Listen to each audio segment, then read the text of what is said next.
김학의 전 법무부 차관의 성접대 의혹에 대한 대검찰청 과거사 진상조사단 조사 과정에서 위법이 있었는지 수사를 해온 검찰이 대검찰청과 서울중앙지검을 이틀간 동시에 압수수색했습니다. 진상조사단 조사 당시 전후 사정을 전반적으로 살피는 동시에 윗선을 겨냥한 수사에도 본격적으로 착수한 모습입니다. 보도에 강희경 기자입니다. 검찰이 대검찰청과 서울중앙지검에 대한 동시 압수수색에 나섰습니다. 김학의 전 법무부 차관의 성접대 의혹에 대한 대검찰청 과거사 진상조사단 조사 과정의 위법성을 더 구체적으로 들여다보기 위해서입니다. 이틀 동안 이뤄진 압수수색을 통해 검찰은 먼저 대검찰청 포렌식센터에서 당시 진상조사단 관련 자료를 확보했습니다.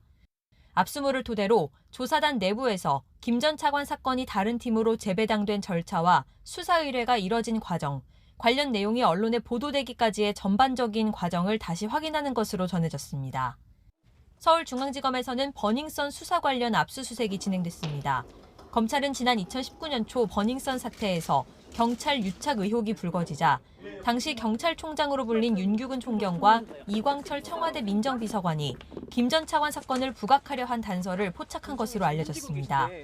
관련 자료를 확보하기 위해 검찰은 윤 총경이 버닝썬 사건으로 조사받았을 당시의 수사 기록과 통신 내역, 휴대전화 포렌식 자료 등을 압수했습니다.